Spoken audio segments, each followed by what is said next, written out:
So hello students, आज हम देखेंगे कि प्लांट सेल को कैसे बनाना होता है। Diagram of plant cell. Class 9th में अक्सर ये क्वेश्चन पूछा जाता है, ड्रॉ अ वेल लेवल डायग्राम ऑफ प्लांट सेल। तो प्लांट सेल बनाने के लिए सबसे पहले आपको इस तरीके की एडजेसेंट सेल वॉल बनानी है।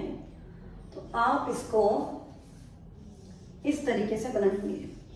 ये वो सेल हैं जो इसके आसपास की सेल वॉल है। जैसे कि अगर मैं इसको पूरा करूं तो एक सेल इधर होगी, एक सेल आपकी इधर होगी, तो इन सेल की सेल वॉल ही आपकी बनाएंगी। इसके बाद में अगर शुरू करूं तो ये अंदर आपको मिलती है इसकी मेन सेल वॉल। इस प्लांट सेल की सेल वॉल जो हम अभी बना रहे हैं इस तरीके से। और हमें पता है कि सेल वॉल के अंदर हमें देखने को मिलता है सेल मेम्ब्रेन। तो ये रहेगा आपका सेल मेम्ब्रेन, ये रेड वाला। सेल मेम्ब्रेन का दूसरा नाम होता है प्लाज्मा मेम्ब्रेन। तो this red one is your plasma membrane. नाम लिख लेंगे इनके। यह है आपका सेल मेम्ब्रेन, या फिर इसका नाम है प्लाज्मा मेम्ब्रेन। देन आपका है ब्लू वाला सेल वॉल, और ये ब्लैक वाला हो जाएगा एडजेसेंट सेल वॉल, मतलब जो सेल एडजस्ट हुई है उसका सेल वॉल आपको देखने को मिलता है। प्लांट सेल का मेन फीचर होता है कि इसमें बहुत बड़ा वैक्यूल देखने को मिलता है। तो हम एक बड़ा सा वैक्यूल यहाँ पे बना देते हैं। वैक्यूल की जो लेयर होती है, बाहर की जो इसकी कवरिंग होती है, इसको बोल देते हैं टोनोप्लास्ट। इसके अंदर जो लिक्विड भरा होता है उसको हम बोल देते हैं सैप। इस सैप का क्या फंक्शन होता है कि जब अनफेवरेबल कंडीशन आती है प्लांट की तो उनको फूड एंड वाटर प्रोवाइड करवाता है। तो यहाँ पे क्या होता है, आपका स्टोरेज होता है इसका फूड वाटर का, या फिर क्या करता है, आपका जितना भी वेस्ट प्रोडक्ट होता है सेल का वो यहीं पे जाके आपका स्टोर हो जाता है। इस ऑर्गेनेल का नाम क्या हुआ, वैक्यूल। इस ऑर्गेनेल का नाम है वैक्यूल।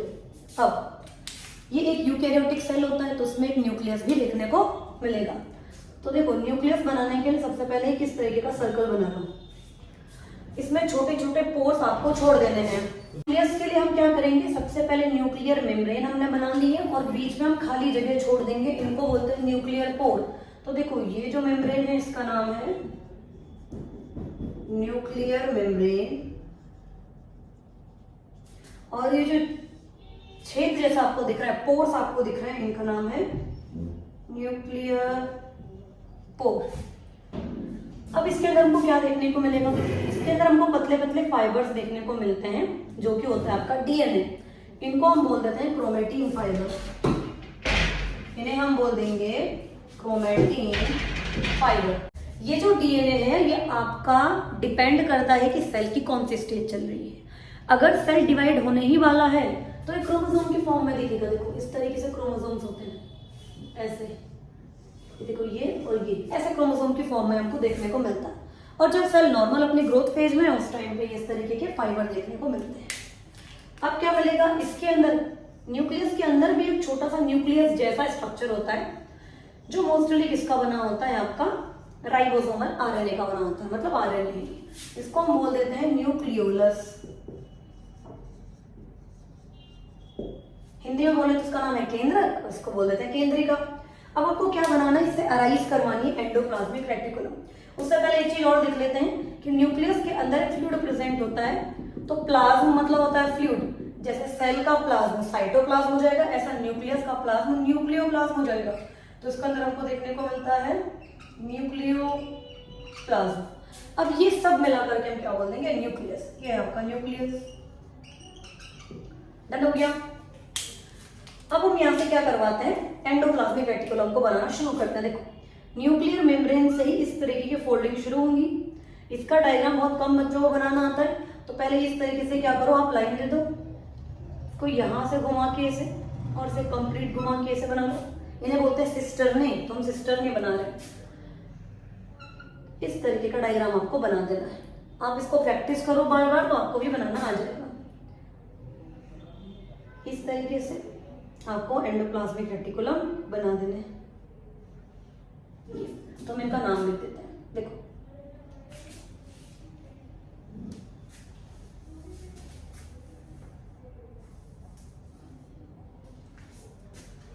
ये जो आपका स्ट्रक्चर है ये सिंपल वाला, जिसके पास राइबोसोम्स नहीं लगे हैं, इन्हें हम बोल देते हैं स्मूथ एंडोप्लाज्मिक रेटिकुलम।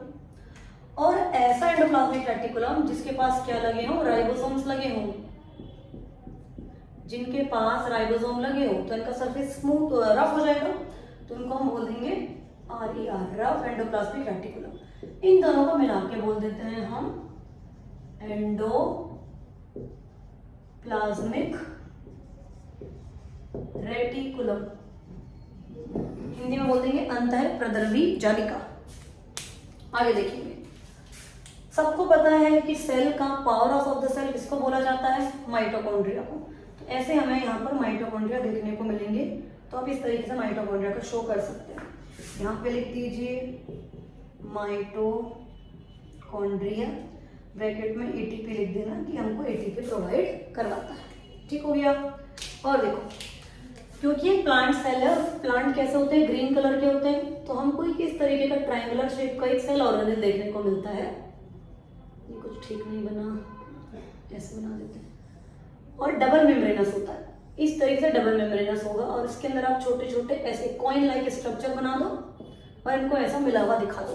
बस इतना रिप्रेजेंटेशन काफी रहेगी। ये आपका रहेगा क्लोरोप्लास्ट,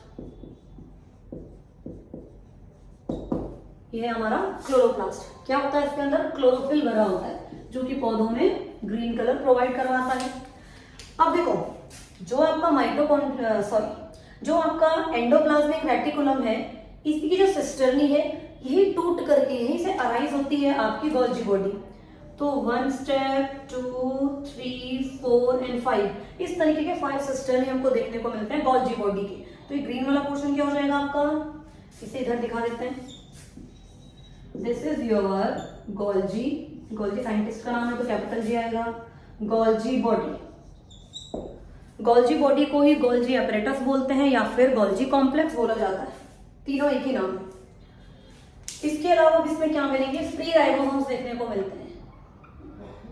ऐसे राइबोसोम्स जो साइटोप्लाज्म में फ्रीली घूम रहे हैं। देखो ये ब्लैक वाले तो ये रहे जो एंडोप्लाज्मिक रेटिकुलम में थे, और कुछ फ्री राइबोसोम्स देखने को भी मिलते हैं। तो ये हैं आपके फ्री राइबोसोम्स।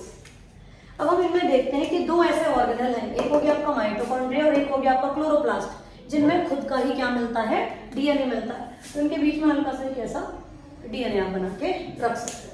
डन। और देखो, जो आपका पूरा का पूरा सेल है, इसके अंदर क्या मिलेगा हमको, साइटोप्लाज्म देखने को मिलता है। तो जब आप पूरा का पूरा सेल बना लो, साइटोप्लाज्म सबसे लास्ट में बनाया करो, उसको डॉट डॉट से दिखा दिया करो। तो ये जो रेड कलर के डॉट आपके मिलेंगे, ये क्या हो जाएंगे आपके साइटोप्लाज्म।